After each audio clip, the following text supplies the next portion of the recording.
Continuamos con su programa Visión RDN. Recuerden suscribirse a nuestro canal Visión RDN. Más de 55,000 suscriptores en YouTube, siendo uno de los canales orgánicos de más crecimiento. Hoy tenemos un invitado muy especial, literalmente de la casa, un amigo, y es el consultor político Felipe Vallejo. ¿Cómo estás, Felipe? ¿Cómo estás, hermano? Gracias. Sí, yo sé que... Y te agradezco la invitación, pero yo todo lo siento como en mi casa también. Claro, claro que sí. Felipe, entrando en diversos temas, porque sabemos que tú tienes el manejo de muchos temas, pero yo quiero entrar en algunos temas cotidianos que hoy en día están en el sentir de la República Dominicana en cuanto a un tema que no, yo vi una encuesta, pero no salió entre los principales temas, y es el tema de la corrupción.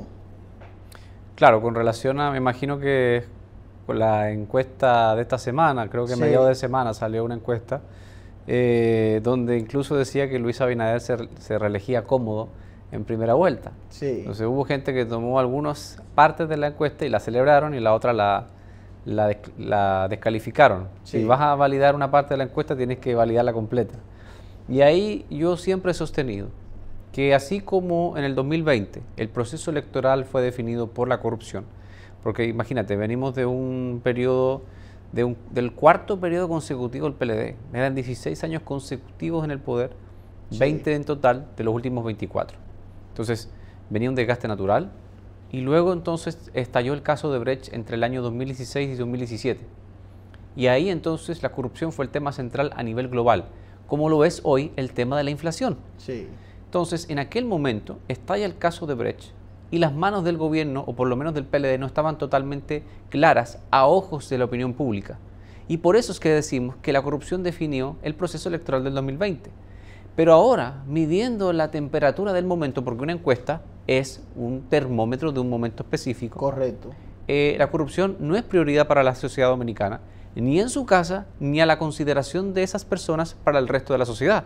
De hecho, la corrupción no aparece en ninguno de los problemas que la gente pudiera identificar como que le afectan a su familia, y lo identifica como el séptimo u octavo problema que la sociedad dominicana tiene. Y eso que ha habido un bombardeo tremendo con respecto a los casos sometidos por el Ministerio Público. Por ende, la corrupción no es que no sea importante, no es que la estemos subestimando, es que lisa y llanamente ya no es parte de los temas prioritarios de la sociedad y por ende, si no es prioritario, no va a tener la consideración que tuvo en el 2020 a la hora de votar. Sí. Entonces, Felipe, ¿y cuáles son los problemas principales que se pueden identificar entonces? Mira, Ariel, después del 2020, el peor año para muchos de nosotros, producto de la pandemia, veníamos saliendo de la pandemia, el presidente nos quitó la mascarilla, estábamos vacunados, ya podíamos tener ciertas libertades como las de antes. Por eso siempre decía que éramos felices y no lo sabíamos. Sí. Ya estamos recuperando la felicidad en ese momento cuando estalla el tema Ucrania-Rusia, que aquí lo has analizado tú muy bien, largo, en varios programas. Y evidentemente que eso tuvo repercusiones económicas porque República Dominicana tiene que importar el 100% de los combustibles o por lo menos del petróleo que va a consumir. Sí. Aquí tenemos una refinería, pero el petróleo que República Dominicana necesita lo tiene que importar. Y por ende se recrudece la cadena de suministro. Luego entonces pasa el tema del gas y ahora de la exportación de cereales a nivel global, porque Ucrania es un exportador neto de cereales. Y eso ha repercutido a nivel económico. Y la inflación es el problema número uno del gobierno dominicano actualmente en manos del PRM. No lo es la inseguridad ciudadana, que es importante, no lo es la corrupción, que es importante, no lo es, por ejemplo, educación o salud. Hoy por hoy la gente está muy preocupada por la economía familiar y por la marcha de la macroeconomía de la República Dominicana. Sí. ¿Y en lo político? ¿Qué tú ves en lo político? Bueno, a nivel político obviamente eso tiene repercusiones, porque si hay inestabilidad económica, hay una tensión social y esa tensión social repercute en el aspecto político. Y eso ha ocurrido entonces con los partidos actualmente. Por eso, aunque la encuesta dice que Luis Abinader se reelige de calle, como decimos popularmente, pienso que la tiene mucho más complicada que Danilo Medina en el 2016. Cuando reforma la Constitución Danilo Medina en el 2015, nadie aquí le iba a quitar la presidencia, o la ñoña, como se le dice popularmente, a partir de agosto del 2016. Nadie le ganaba a Danilo en el 2016. ¿Podemos honestamente decir que nadie le gana a Luis Abinader en mayo del 24? Lo más responsable y sensato de decir es que no sabemos.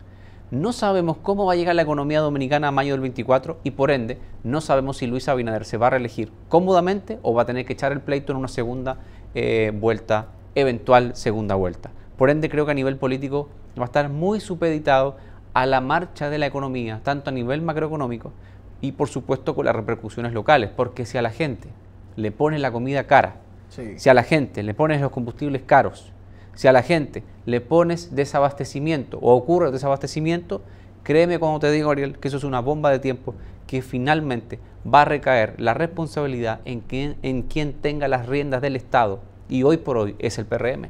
Hay un tema que ahora que yo quiero aprovechar dentro de ese mismo contexto político, Felipe, y es que en el tiempo de Danilo existieron fuerzas externas. Para hablar claro, los Estados Unidos, se confirmó que hubo una llamada del secretario de Estado Mike Pompeo y se cuestionaba la relación que tenía Danilo con China, poniendo a China en primer lugar en los acuerdos bilaterales en ese tiempo con República Dominicana.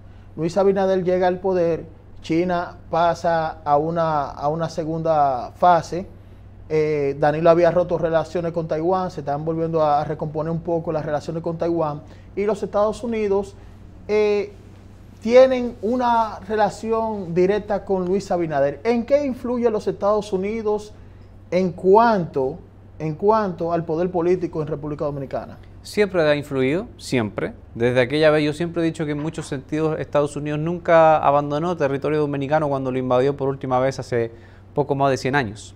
Sí. Y luego, perdón, de 100 años, la invasión antes de Trujillo y luego posterior. De 1916. De 16. Y luego... en el 65. En el 65, o sea que yo creo que van, ¿cuántos? 50 años prácticamente. Sí. Prácticamente 50 años de la última invasión. Entonces la influencia norteamericana es fuerte en República Dominicana y se ha reflejado con mucha fuerza ahora todavía más con el gobierno de Luis Abinader. De hecho, recuerda a las primeras declaraciones del presidente. China no puede invertir en temas estratégicos en República Dominicana, pero al otro día salían una foto con inversionistas norteamericanos. Un mensaje claro. ¿Dónde se sentó Mike Pompeo en la ceremonia de juramentación de Abinader? Claro, primera fila. En primera fila. ¿Dónde se sentó el embajador chino? En la fila 30, 50. Sí. Desconsiderado totalmente. Ahora se ha balanceado un poco el asunto. Han vuelto a fortalecer un poco con China, pero definitivamente que Estados Unidos incide de forma directa. Recuerda los simbolismos. ¿Dónde el presidente Abinader afirmó hace un mes que en 2 semanas la ley de extinción de dominio sería aprobada? En la embajada americana. En la embajada americana. Sí. Entonces eso es una agenda conjunta entre Estados Unidos y República Dominicana, como lo fue anteriormente, por ejemplo, la ley de lavado de activos. Sí. Entonces, pienso que Estados Unidos tiene mucha influencia, el gobierno de Abinader está dispuesto a fortalecer esas alianzas, sin embargo, a nivel político, la situación no está holgada. El presidente no es un presidente que gobierna de forma holgada, siempre está bajo mucha presión por este mismo tema económico. Y al haber temas económicos, repito, hay presión social. Y al haber presión social, el margen de la agenda política se reduce considerablemente. Sí, la ley de extinción de dominio desde tu punto de vista. Aunque un tema que ha hecho un debate, ha formado un debate jurídico muy grande. Me preocupa. Primero porque la Constitución establece que no puede juzgar hacia atrás. Y aquí pareciera que existe esa gana de marcharle a las gestiones anteriores, cuando existen los mecanismos suficientes, y así lo ha demostrado el Ministerio Público, de poder establecer esas persecuciones penales. Porque al final, si la ley de extinción de dominio se aprueba como está, tenemos un problema serio. Porque si a mí me acusan mañana de que yo tengo un bien, de que según alguien, según el Ministerio Público, fue adquirido de forma irregular, me lo pueden quitar eternamente, hasta quitármelo para siempre. Y si al final del proceso, 2 años después, yo salgo que es inocente, ¿qué yo hago? Me quedé 2 años sin mi bien, me quedé en la calle, me quedé sin mi vehículo, sin mi casa, sin cualquier cosa que yo siempre había sostenido que fue adquirido de forma regular. Entonces, es muy peligroso jugar con eso y además es demasiado poder para una persona que no ostenta el poder en ese momento. Pero cuidado, así como el PRM hoy está en el poder, mañana puede ser cualquier partido. Si no, pregúntele al PLD, que pensaba que eternamente iba a ostentar el Estado y no fue así. Exactamente. Y me gusta esa parte tuya porque tú lo has enfocado el comentario muy objetivo, ni de un lado ni de otro, sino siendo objetivo. Yo te quiero preguntar, ahora volviendo de nuevo a lo político, los perfiles políticos de los candidatos que hay, porque ya el PRM está definido con Luis Abinader. La Fuerza del Pueblo ya tiene a Leonel Fernández. Pero, ¿qué tú ves en el PLD? ¿Qué tú visualizas con estos precandidatos? Bueno, Leonel Fernández, como bien dices, Ariel, está requete confirmado. Abinader no ha querido sostener que es candidato. Sin embargo, es tan evidente cuando dijo no miren hacia atrás, miren hacia adelante. ¿Qué quería decir con eso? Hay gente que está calculando que Luis Abinader no se va a presentar.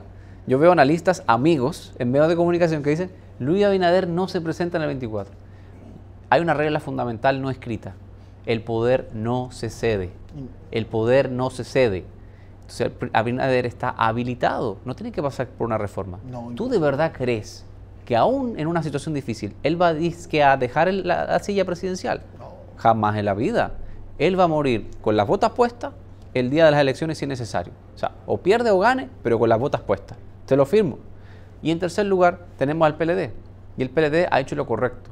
Porque el PLD viene de un proceso desgastante, de descrédito y de un golpe duro por parte del Ministerio Público con relación a los casos de corrupción. Entonces, tiene que elegir rápido a su candidato no oficial, para no meterse con la Junta en términos legales, pero unificar fuerzas internas. Pero, así como hace lo correcto, tiene que hilar muy fino en octubre próximo.